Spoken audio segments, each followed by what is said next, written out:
Pastor Elijah Harper stepped out of his car, adjusting his crisp black suit against the sweltering midday sun. The downtown intersection hummed with traffic, horns blaring, sirens wailing in the distance. He carried a folder of community proposals, programs to feed children in underfunded neighborhoods, initiatives to provide mentorship for at-risk youth. The morning had been ordinary until the screech of tires pulled him to a halt. Officer Darren Keaton emerged from a marked cruiser, eyes narrowing, lips tight. License and registration. He barked, his tone sharper than the summer heat. Elijah's fingers trembled slightly as he handed over the documents. Keaton's gaze lingered, scanning his polished shoes, the tailored suit, the small gold cross pinned to his lapel. "Looks like you're trying to dress above your station," he muttered, loud enough for the pedestrians to notice, a smirk curling his lips. Elijah's chest tightened. He felt the weight of the officer's suspicion, the thinly veiled disdain that had followed him through airports, streets, and city halls. "I'm just on my way to a community meeting," he said evenly, voice calm but edged with tension. Keaton leaned closer. "Maybe the community would be safer if you stayed out of trouble." Before Elijah could respond, the officer's hand was on his arm, twisting, yanking him toward the squad car. Nearby commuters froze, recording on phones, faces a mixture of disbelief and dread. Elijah's heart pounded. His mind raced, realizing the absurdity of being restrained in broad daylight, a man in a suit, under public scrutiny, yet powerless before uniformed authority. The cruiser door slammed.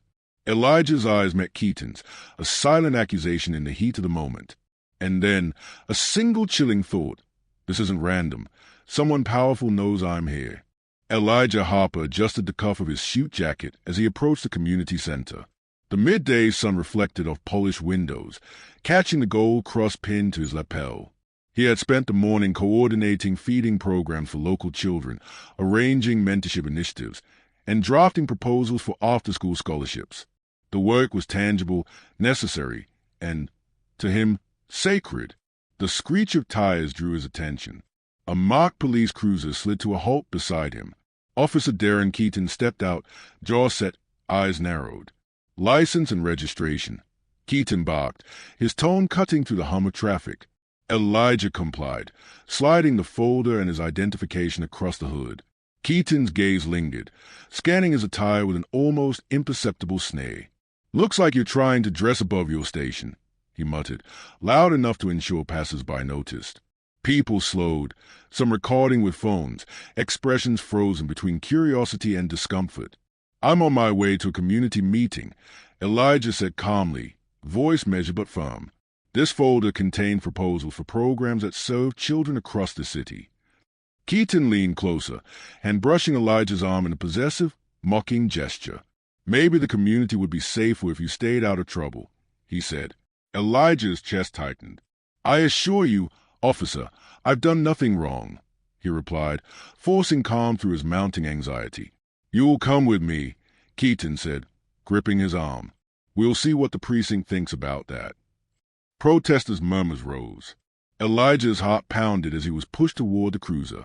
He saw a mother covering her child's eyes, a teenager recording every moment, and the helplessness of being bound by a uniformed authority despite the truth of his mission. Inside the car, the leather seat smelled faintly of antiseptic and gasoline. Keaton sat across from him, smirk unchanged. Elijah's mind raced. This isn't random. Someone powerful knows I'm here. The door slammed. The sound echoed in Elijah's chest. He clenched his fists, resisting panic. Outside, life continued. Traffic, conversations, oblivious to the injustice unfolding in the back of police cruiser. "Hope you enjoy your afternoon, Pastor," Keaton said. The words landed like a knife. Elijah stared at the mirrored window, the city blurring, and realized that power could be wielded against truth in plain daylight. The cruiser began to move. Elijah exhaled slowly, preparing for what came next. The uncertainty of the precinct, the whispered threats of escalation, and the looming shadow of systemic authority pressed against him.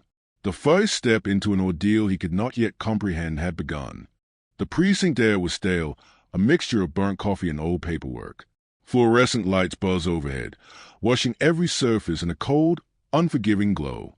Elijah sat in a metal chair, hands clasped, back straight. The room was small, no windows, just peeling gray paint and a camera in the corner that hadn't blinked once. Keaton entered without knocking. The door slammed behind him. He dropped a thin file onto the table. "Pastor Harper," he said, voice flat, "why don't we skip the polite routine?" Elijah met his stare. "I told you why I was there." Keaton leaned forward.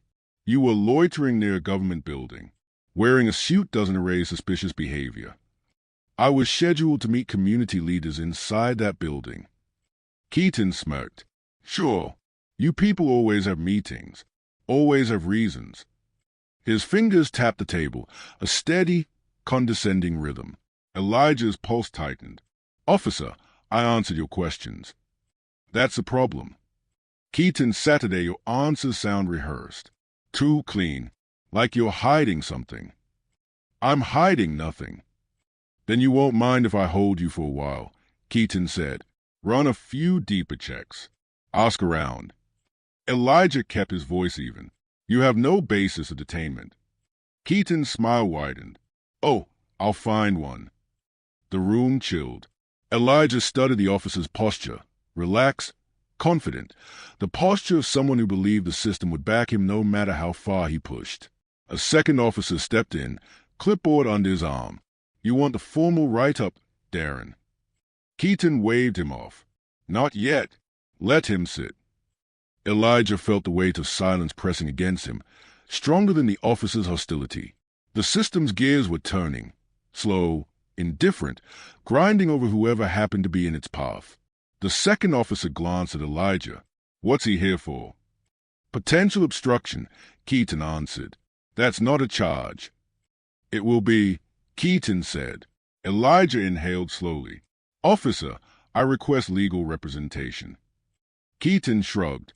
"Request noted. Not approved." "That's a violation of protocol."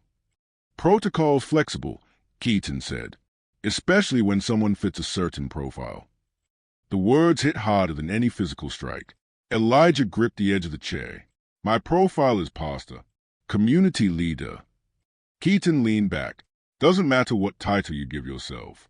When I see someone who doesn't belong, I act." Elijah's jaw tightened. "I belong there. My name was on the meeting list." Keaton tilted his head.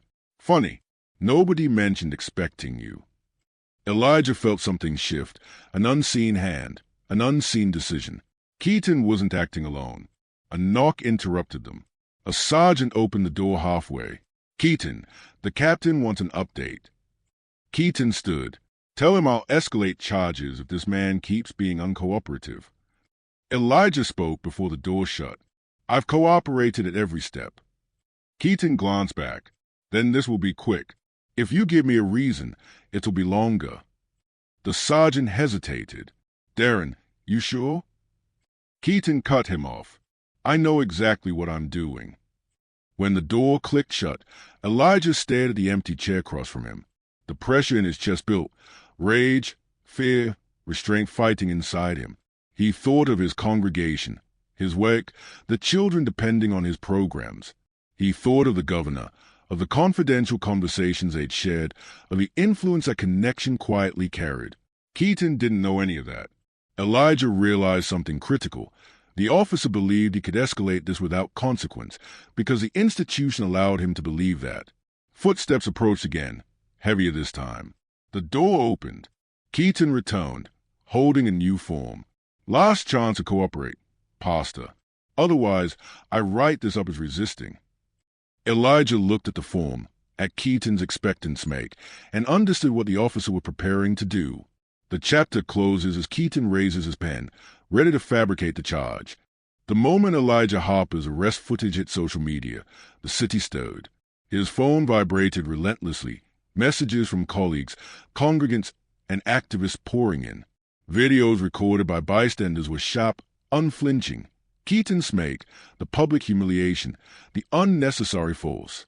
The post spread with blinding speed, shared under hashtags calling out abuse, injustice, and systemic racism. Elijah sat in the interview room, his hands folded over the folder he still carried, feeling the weight of countless eyes on him, even though he was still behind bars. "They're showing the whole world," he murmured, voice low, almost disbelief. Across town, a local news anchor adjusted her papers. "This footage of a pastor being detained outside a community center raises serious questions about policing practices and racial bias," she said. The clip ran repeatedly, overlaying close-ups of Elijah's calm, restrained demeanor against Keaton's cold authority. At the community center, congregants gathered. Pastor's aides debated next steps. "We can't stay silent," one said. "This isn't just an isolated incident. This is systemic." "I agree," another replied. "But we need strategy. Anything we do can be twisted." Elijah, still on the phone with his legal counsel, listened. "Hold. Document everything.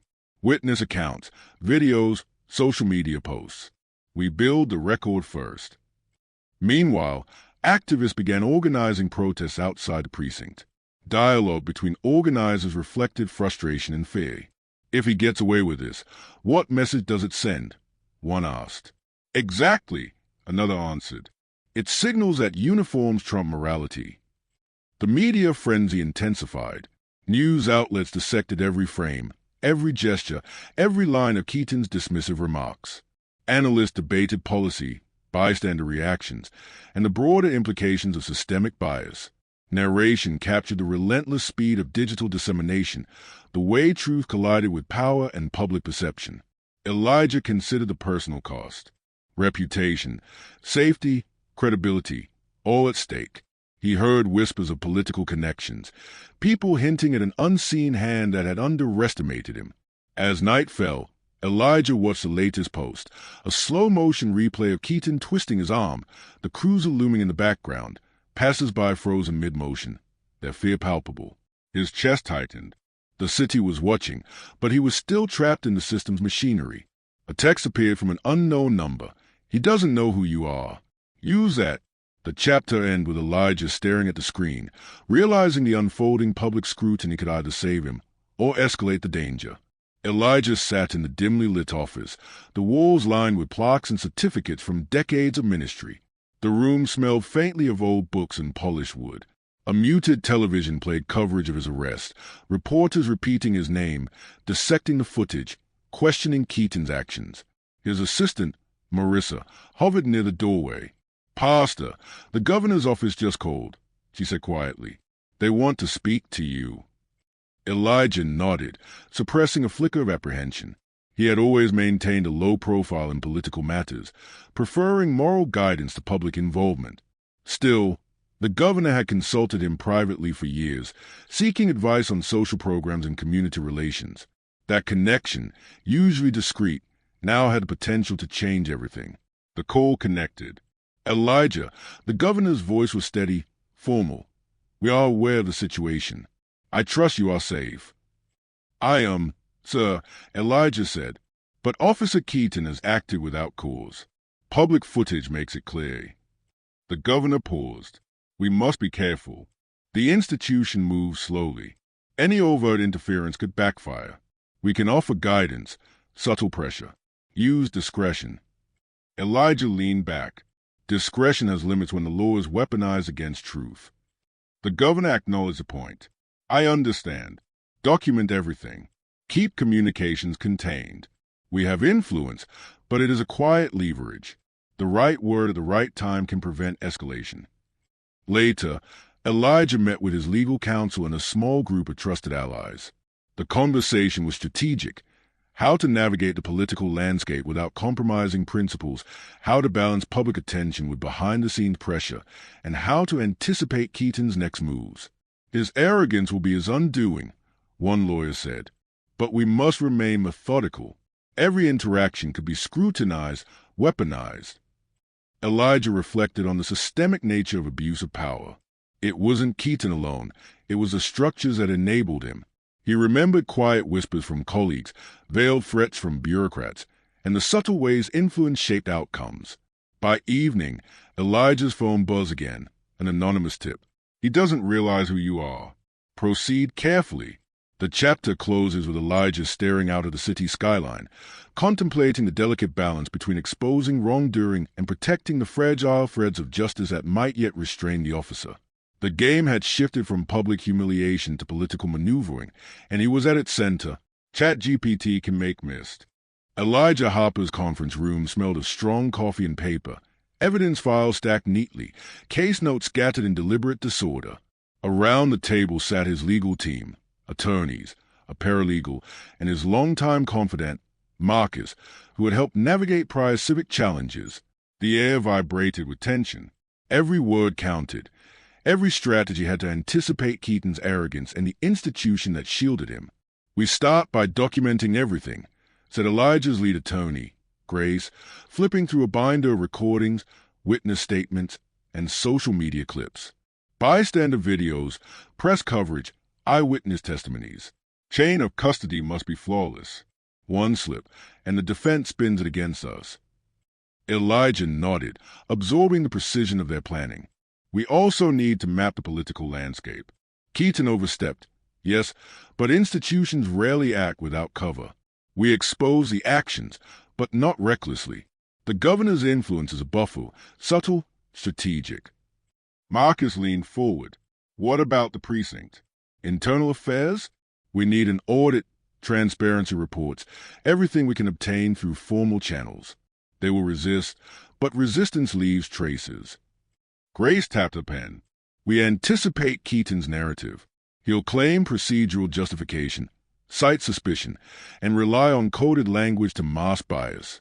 Every statement must be countered with documented facts." Elijah felt the weight of responsibility.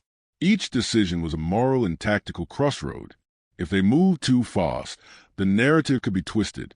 If too slow, Keaton might continue unchecked. Hours passed as they strategized.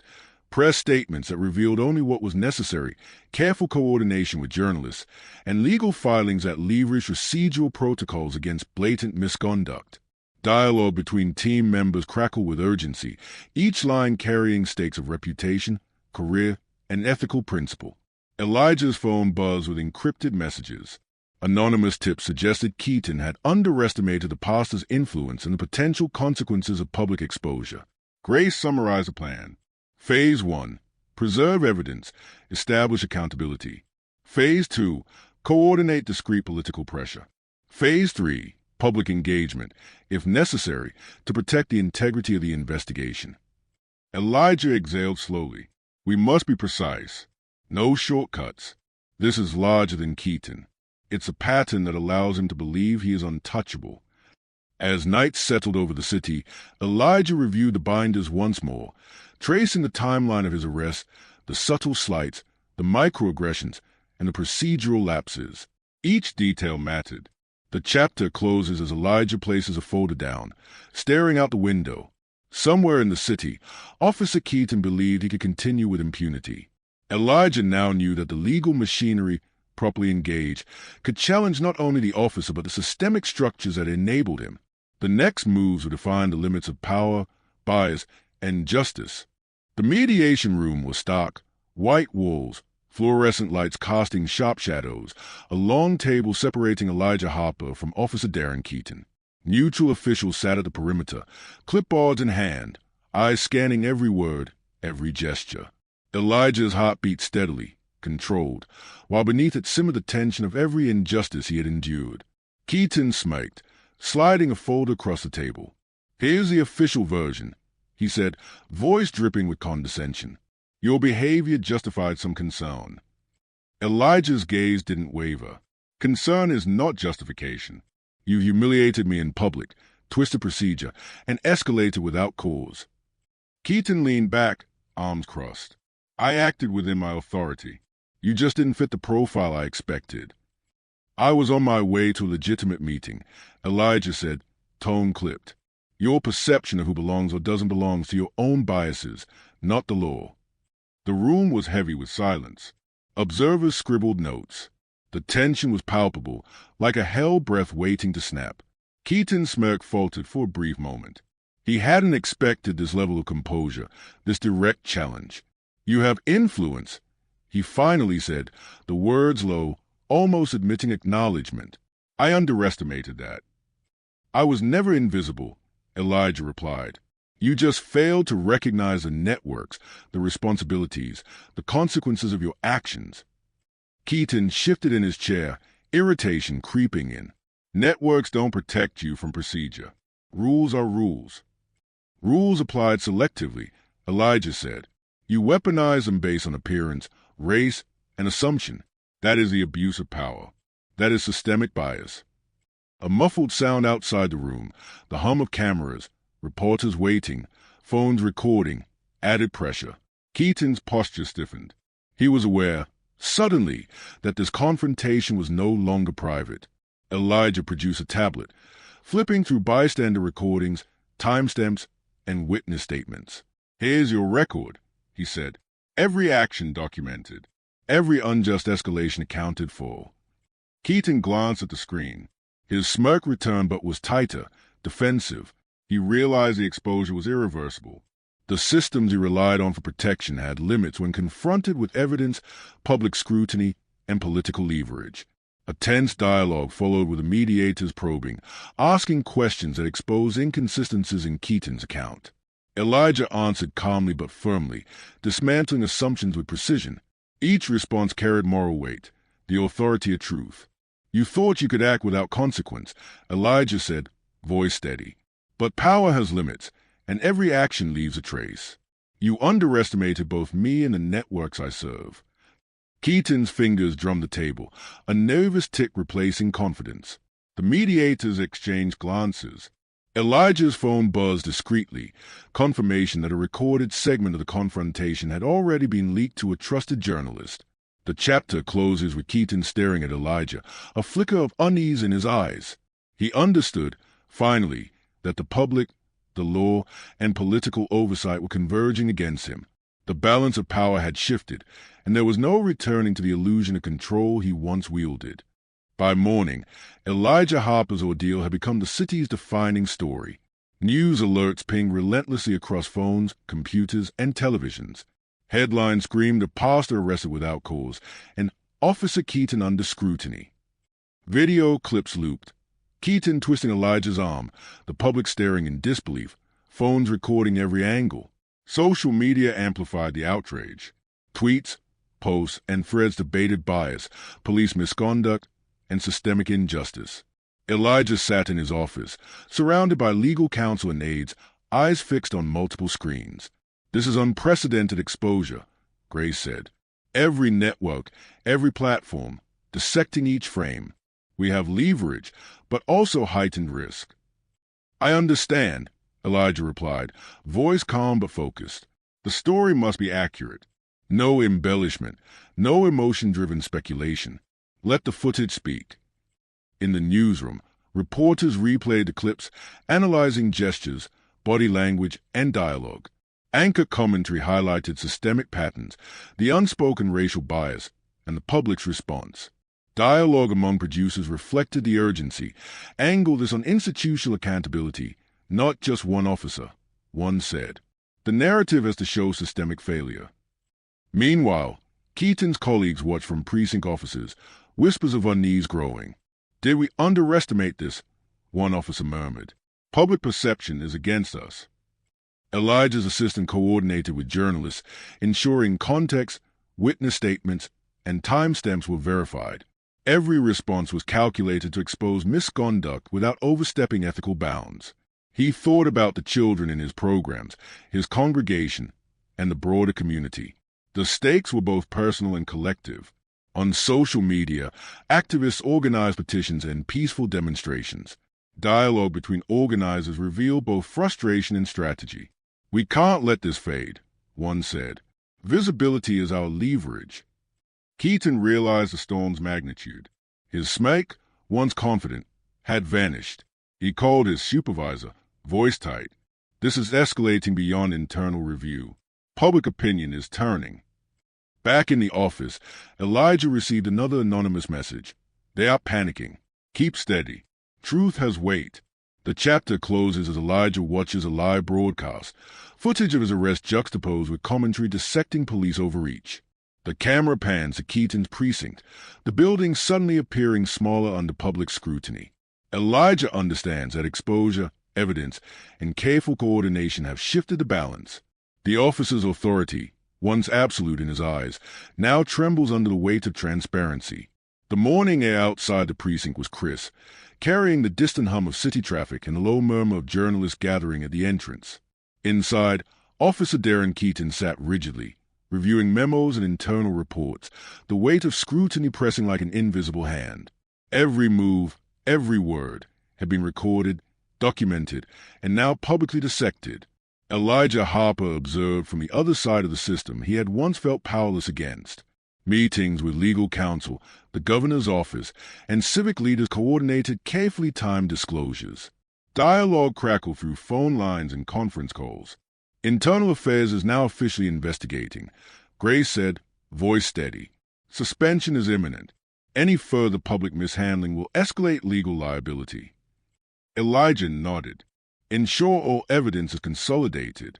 We proceed methodically. The pattern of bias must be clear. Not just one incident, but the system that allowed it. Keaton's phone buzzed incessantly.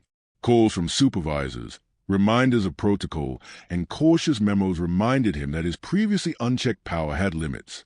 He scanned news reports. Analysts dissected his actions, exposing procedural lapses and racial bias. The public debate was no longer abstract. It had crystallized into accountability. At City Hall, officials discussed responses in hushed tones. The mayor's office recommends temporary suspension, one said. If the case reaches trial, we must appear proactive, not reactive. Elijah reflected quietly on the personal toll. Legal battles, public scrutiny, the moral weight of exposing injustice, each demanded stamina and restraint. He had one leverage, but at the cost of emotional exhaustion. A press briefing summarized the outcome.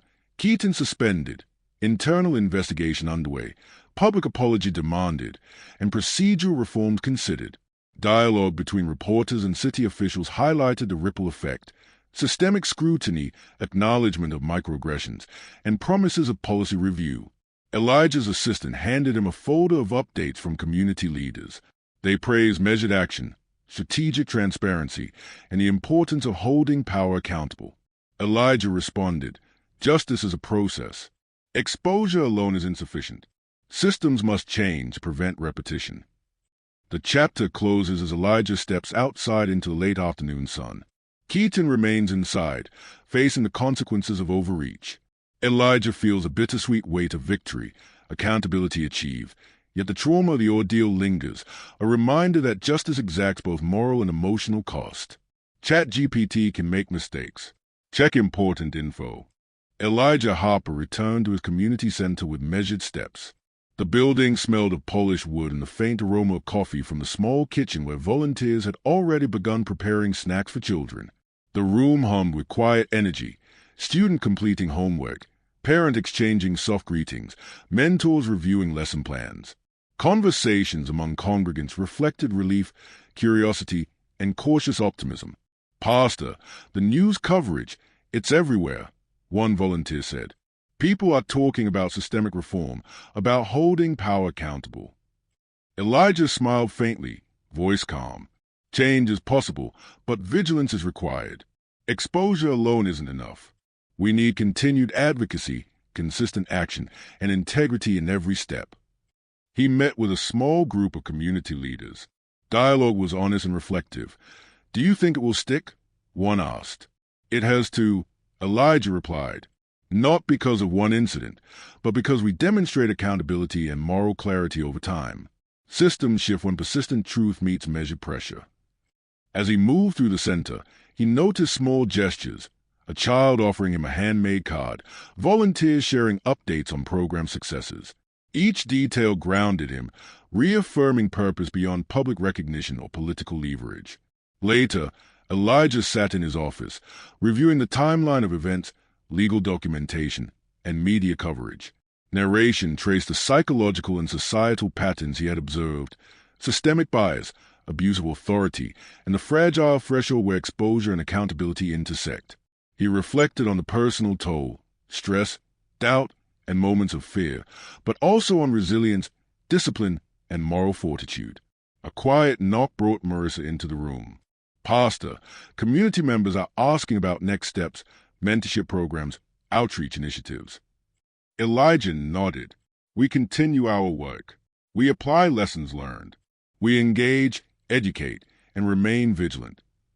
Outside, the city moved on, yet the echoes of injustice lingered in conversation, social discourse, and policy review. Elijah recognized the ongoing struggle. Power unchecked is a constant threat, but collective diligence, integrity, and courage create the counterweight. The chapter closes with Elijah stepping onto the center's balcony, looking over the streets he had once walked under threat. His reflection is calm but resolute. The ordeal had left scars, but it had also sharpened purpose. The fight against systemic injustice would continue, not as spectacle, but as enduring action rooted in moral clarity. Months had passed since Elijah Harper's arrest and the public storm that followed. The city's streets carried a quiet attention. Residual conversations about policing, bias, and accountability lingered in offices, cafes, and council chambers. Elijah walked past familiar intersections with measured awareness, remembering the day that had upended his routine, yet aware that vigilance remained necessary. Officer Darren Keaton no longer held his previous authority. Internal investigations had escalated into formal disciplinary action. Dialogue between precinct officials and city administrators revealed quiet unease. Procedural failures, public scrutiny, and mounting legal exposure had undermined his career. Whispers of reassignment circulated, but public pressure ensured that no leniency would obscure the consequences of abuse of power. Elijah met with community leaders to evaluate programs paused during the crisis. We've endured scrutiny, yes, he said, but now we turn it into sustainable change. Accountability must become systemic, not episodic. Conversations emphasize structural reform, training programs, oversight mechanisms, and channels for public complaints. Dialogue was collaborative, honest, and reflective, prioritizing collective learning over individual vindication. In private, Elijah reflected on the emotional cost. Trust had been tested, fear had been real, and trauma lingered like a shadow. Yet, resilience persisted. Personal meditation, counsel from mentors, and support from the governor's office reinforced his capacity to act with clarity and moral authority. News reports now frame Keaton's downfall as a cautionary tale. Analysts discuss systemic bias and the limits of unchecked authority. Dialogue snippets from council hearings revealed accountability measures, ongoing policy reforms, and public demand for vigilance. Elijah noted the shift. Public discourse had become less reactive, more structured, aiming to prevent recurrence rather than merely sensationalize events. The chapter closes with Elijah standing before a congregation, speaking quietly but firmly. Power must be challenged, and justice must be pursued consistently. This city has seen one example, but vigilance is the work of every day. Outside, the street shimmered in late afternoon light. The echoes of the past ordeal remained, but the city and Elijah had begun the slow process of reckoning, reflection, and lasting change. ChatGPT can make mistakes. Check important info. A year had passed since the arrest that had shaken the city. Elijah Harper moved through the community center with quiet authority, observing classrooms, mentoring sessions, and volunteer coordination. The programs he had once paused were now thriving, supported by new policies promoting accountability, transparency, and community involvement. Dialogue between staff reflected confidence. We've learned to document, report, and protect our work, one said. And the children see consistency. Elijah convened a meeting with civic leaders, legal advisors, and local policymakers. We've made progress, he said, but one incident is not the end. Systems must be actively maintained to prevent abuse of authority. Conversations centered on long-term reforms, mandatory bias training, transparent reporting mechanisms for complaints, and strengthened community oversight. Each exchange carried the weight of prior struggle, balancing idealism with realism. In private, Elijah reflected on the psychological scars of the ordeal. The arrest, the public scrutiny, and confrontation with Keaton had left emotional marks, yet resilience had deepened. He recognized the paradox. Exposure of injustice carried both vulnerability and power. His faith and moral compass guided his choices, reinforcing clarity in leadership. The city itself had begun to shift. Public dialogue on policing, equity, and institutional reform had gained structure. News outlets highlighted policy changes, community activism, and civic engagement. Keaton, long removed from authority, had become a symbol of accountability, an example that overreach carried consequences. Elijah's final reflection was quiet but firm. Justice is not episodic, he told his team. It is continuous effort, woven into every interaction, every decision. Change endures when it is embedded in systems, not reliant on singular victories. The chapter closes with Elijah standing on the steps of the community center at sunset, watching children play in the courtyard, volunteers moving with purpose, and the city skyline beyond. The ordeal had left scars, but it had also created structures for vigilance, moral clarity, and enduring resilience. The past was acknowledged, justice had been pursued, and the work of sustaining change would continue, day by day, action by action, life by life. Years later, Elijah Harper walked through the expanded community center, its walls adorned with murals depicting local history and resilience. Children ran between classrooms and recreational areas, their laughter echoing off polished floors. Volunteers coordinated after-school programs, mentorship sessions, and civic workshops. Dialogue between coordinators reflected institutional knowledge built from past struggle. We document every program, every incident. Transparency is now part of our culture, one said. Elijah paused at a bulletin board displaying letters from parents, children, and civic leaders. Each note reinforced the impact of consistent advocacy, careful oversight, and moral persistence. He reflected quietly. Justice achieved is fragile if vigilance falters. Institutional change requires constant reinforcement, not only public exposure of wrongdoing. In a conference room, he met with city officials and legal advisors. Keaton's removal was one step. Elijah said, voice calm, deliberate. The greater challenge is ensuring the system does not recreate itself. Policies, accountability structures, and community oversight must persist. Conversation focus on monitoring, mentorship of new officers, and civic education programs that emphasize ethical conduct. Private reflection remained part of Elijah's routine. The emotional cost of confrontation, public scrutiny, and systemic challenge had left indelible marks. Yet, those experiences refined his leadership, moral reasoning, and capacity to act with clarity under pressure. He recognized the paradox. Vulnerability was necessary to exert influence effectively. News coverage revisited the case intermittently, framing it as a turning point in the city's approach to policing and accountability. Dialogue between journalists and analysts emphasized lessons learned, sustained oversight, community engagement, and the importance of moral leadership in navigating systemic injustice. The chapter closes with Elijah standing on the center's rooftop at twilight, the city sprawling before him. The past injustice lingered as memory, but its lessons had seeded structures for resilience and vigilance. He understood fully that the fight against systemic abuse was never complete, but through careful stewardship, moral clarity, and persistent action, enduring change was possible. The legacy was not a moment of victory, it was a continuing practice of justice.